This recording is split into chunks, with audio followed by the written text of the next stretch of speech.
안녕하세요. 형광펜 성경과 함께하는 성경 공부, 오늘은 고린도전서 14장입니다. 사랑을 따라 구하라, 신령한 것을 사모하되 특별히 예언하려고 하라. 저번에 사랑에 대해서 얘기가 나왔었죠. 사랑이 없으면 아무것도 아니다. 뭐 방언을 하든지 천사의 말을 하든지 구제를 할지라도 또 몸을 불사르게 내어줄지라도 사랑이 없으면 그게 아무것도 아니다라고 했거든요. 뭐 믿음도 소용이 없고, 왜냐하면 이게 남의 유익을 구하지 않고 자기의 유익을 구하기 때문에 그것들이 오히려 남을 해치는 것들이 될 수도 있거든요.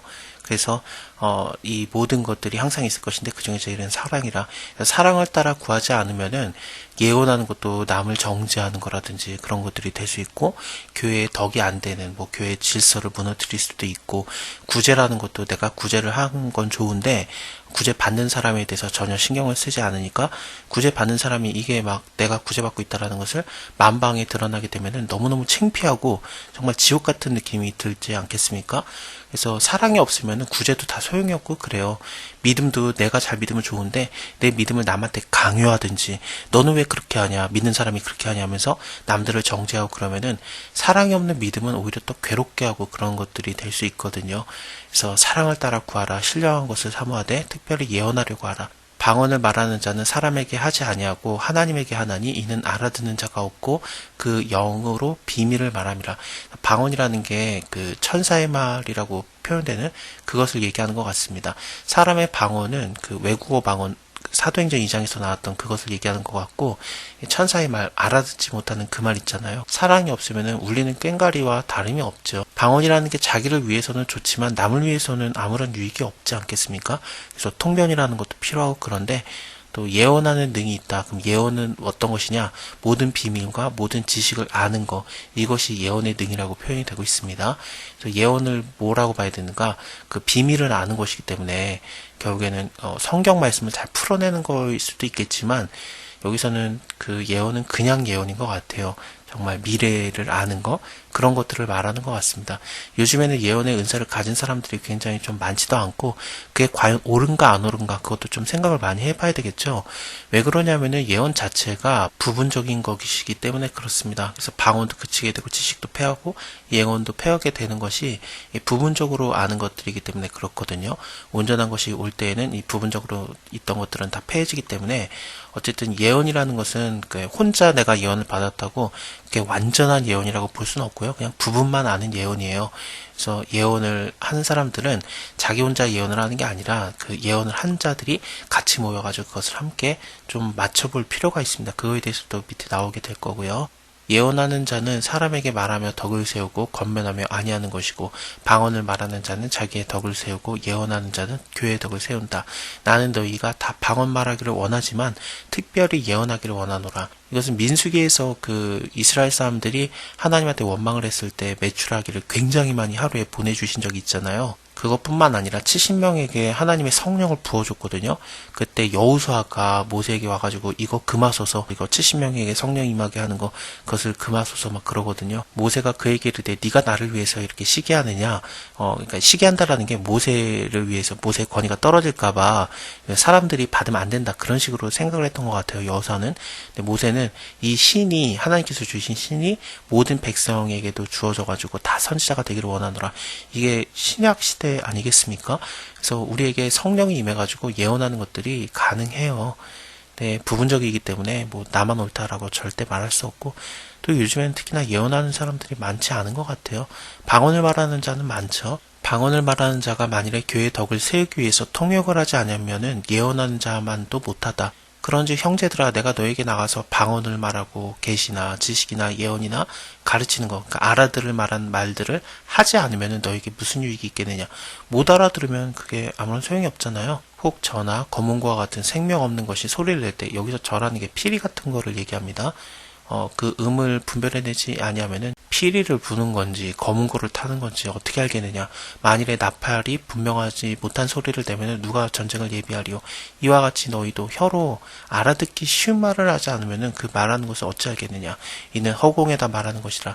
교회 안에서 방언을 하는 게 나쁜 건 아니에요. 근데 방언을 남에게 들으라고 하는 거였죠. 그래서 뭐 대표기도 때 방언으로 막 얘기하고 그냥 쭉 내려온다든지, 아니면 뭐 설교하는데 방언으로만 막 하고 그냥 내려온다든지 어느 누구도 못 알아들으면은 그게 교회에 무슨 소용이 있겠냐는 뜻입니다. 세상의 소리의 종류가 이같이 많되 뜻없는 소리는 없나니 그러므로 내가 그 소리의 뜻을 알지 못하면은 내가 말하는 자에게 야만이 된다. 이게 야만인 뭐 그런 거거든요. 말하는 자도 내게 야만이 되리니 그러면 너희도 신령한 것을 사모하는 자인지 교회의 덕을 세우기 위해서 풍성하기를 구하라. 그러므로 방언을 말하는 자는 통역을 기도할지라. 방언을 아예 하지 말라는 게 아니라 방언을 할 줄 안다라면은 그걸로 사람들에게 뭔가를 전달하고 싶으면은 통역을 할 수 있어야 되겠죠. 그래서 통역하기를 기도할지니 내가 만일에 방언으로 기도하면은 나의 영이 기도하지만 나의 마음은 열매를 맺지 못하리라. 뭔 소린지 못 알아들으니까요. 그래서 영은 기도하는데 마음은 모르는 거예요. 그러면 어떻게 할거 내가 영으로 기도하고 또 마음으로 기도하며 그러니까 마음으로 또 기도한다라는 거는 뭐냐면은 알아듣는 말로도 기도한다라는 거죠. 내가 영으로 찬미하고 또 마음으로 찬미하리라. 그렇지 아니하면은 너가 영으로 축복할 때 무식한 처지에 있는 자가 네가 무슨 말을 하는지 알지 못하고 내 감사에 어찌하면 하리요. 그러니까 축복 기도를 해주는데 그냥 방언으로 와다다다 그런 게 한 거죠. 이거 안 된다는 거예요. 알아듣는 말로 해라. 너는 감사를 잘하였으나 그러나 다른 사람은 덕세형을 받지 못하리라. 교회에서 네가 남을 가르치기 위해서 깨달은 마음으로 5마디 말하는 게 이게 1만 마디 방언으로 하는 것보다 낫다. 그러니까 1만 마디 방언 여러 번 하는 것보다 알아듣는 말 5마디 하는 게 그 사람을 위해서 더 덕이 되지 않겠습니까? 형제들아 지혜는 아이가 되지 말고 악에는 어린아이가 되라. 지혜는 장정한 사람이 되라. 율법에 기록된 바 주께서 가라사대 내가 다른 방언하는 자와 다른 입술로 이 백성에게 말할지라도 저희가 오히려 듣지 아니하리라 하였으니 그러므로 방언은 믿는 자들을 위하지 않고 믿지 않는 자들을 위하는 표적이나 예언은 믿지 않는 자들을 위하지 않고 믿는 자들을 위함이니 그러므로 온 교회가 함께 모여서 방언으로 말하면은 무식한 자들이나 믿지 않는 자들이 들어와서 너희를 미쳤다라고 하지 않겠느냐.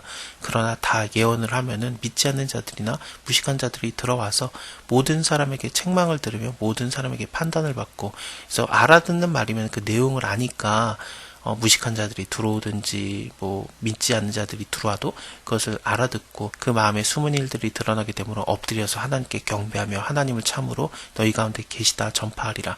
그런즉 형제들아 어찌할꼬 너희가 모일 때 각각 찬송시도 있으며 가르치는 말씀도 있으며 계시도 있으며 방언도 있으며 통역함도 있나니 모든 것은 덕을 세우기 위해서 해라. 만일에 누가 방언으로 말하거든 2사람이나 다불과 3사람이 차서를 따라서 해라. 그래서 방언으로 얘기를 해도 그 순서가 다 따라지는 거고요. 또 한 사람이 통역을 할 것이고 만일에 통역하는 사람이 없으면 교회에서 잠잠하고 자기와 하나님께 말할 것이고 예언하는 자가 2이나 3이 있어서 말하면은 다른 사람은 분별할 것이다. 그래서 한 예언이 다 옳다라는 게 아니라 이게 부분적인 것이기 때문에 여러 사람이 함께해서 분별하는 사람도 있어야 된다는 거죠. 다른 사람들은 분별할 것이다. 이런 내용이 사도행전에도 있었어요. 예언하는 딸들이 나오거든요. 그 사람들이 함께 모여서 예루살렘에 가지 말라고 바울한테 부탁을 합니다. 성령 충만해서 다 예언을 했던 것들이었는데 너 거기 가면 큰일 난다. 성령께서 알려줬다. 그러면서 못 가게 하는데 예언이죠. 실제로 그런 일이 일어나고요. 근데 바울도 성령 충만해서 아니 나는 죽더라도 가야 되겠다. 그러면서 하나님의 뜻을 쫓아 가지 않습니까? 뭐가 맞느냐? 나만 맞고 저 사람은 틀리냐? 이것을 함께 맞춰봐야 되는 거예요. 이 예언도 옳고 저 예언도 옳겠지만 어떤 식으로 해야 될지 그것을 분별을 해야 되는 겁니다. 만일에 곁에 앉은 다른 자에게 계시가 있으면 먼저 하던 자들은 잠잠할지라. 너희가 사람으로 배우게 하고 모든 사람으로 권면을 받게 하기 위해서 하나씩 하나씩 예언을 할 수 있느니라. 예언하는 자들의 영이 예언하는 자들에게 제재를 받나니 그러니까 예언하는 자들끼리 서로 그것이 제재를 받고 또 그 순서도 있는 듯하고 또 다른 사람이 분별을 해줘야 되고 또 먼저 하던 사람은 그 나중 사람이 계시가 시작이 되면은 잠잠해지고 이런 것이 있어요. 질서가 있는 거죠. 하나님은 어지러움의 하나님이 아니시고 오직 화평의 하나님이시기 때문에 그렇습니다. 모든 성도의 교회에서 한과 같이 여자는 교회에서 잠잠하라.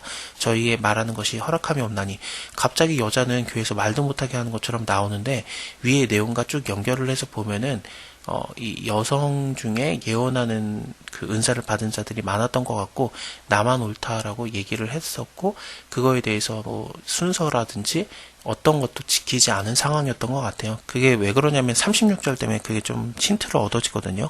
하나님의 말씀이 너희에게로부터 난 것이냐 또는 너희에게만 임한 것이냐. 다른 사람들도 예언의 은사를 받았는데 그 사람 것도 들어야 될 거 아니겠느냐. 만일에 뭘 배우려고 하면은 자기 남편에게 집에 가서 물어보고 여자는 교회에서 말하는 것이 부끄러움이 됩니다. 그러니까 아예 말하지 말라는 건 아니고요. 너만 받은 거 아니니까 남들도 받았으니까 질서를 지켜라. 사랑을 하게 되면은 참아주고 그런 게 있어야 되지 않겠습니까? 성만찬 얘기를 볼 때도 약간 그런 게 있었죠. 11장이었죠. 11장에서 성찬을 먹으려고 먼저 와가지고 배부르게 먹은 사람들도 있었고, 또 나중에 온 사람들은 빈궁한 사람들, 일하고 늦게 오니까 이미 다 성찬이 끝났기 때문에 아예 성찬에 참여하지 못한 사람도 있고 그랬거든요. 그래서 좀 먹으려고 그렇게 오지 말고, 성찬이 그런 게 아닌데 예수 그리스도의 죽음을 의미를 갖는 게 성찬인데 그거 모르고 먹는 것은 그거 합당하지 않다. 너가 죄를 먹고 마시는 것이다. 네가 다 먹으면 안 된다. 배고프면은 시장 가거든 집에 가서 먹고 좀 기다려라 라는 거죠. 그래서 그런즉 내 형제들아 먹으러 모일 때에는 서로 기다리라. 그러니까 빈궁한 자들이 늦게 오더라도 그들과 함께 먹을 수 있도록 기다리고 같이 먹으라는 얘기예요. 이런 것들을 생각할 때 나 혼자라는 얘기는 없어요. 13장에서도 내가 옳다가 아니라 남도 옳고 남과 함께 어울리려고 하고 질서도 맞추고 기다리기도 하고, 그것이 바로 교회 안에서 세워지는 사랑의 모습이고 이게 덕을 세우는 겁니다. 그러니까 너에게만 하나님의 말씀이 임한 것이 아니다, 이런 얘기들이 나오는 거겠죠. 만일에 누구든지 자기를 선지자나 혹 신령한 자로 생각하거든 내가 너에게 편지한 것이 주의 명령인 줄을 알아라. 만일 누구든지 알지 못하면 그는 알지 못한 자니라. 그런즉 내 형제들아 예언하기를 사모하고 방언 말하기를 금하지 말라. 모든 것을 적당하게 하고 질서대로 하라. 자, 오늘은 여기까지 보고요. 다음에 15장 이어서 볼게요. 감사합니다. 다음에 뵐게요.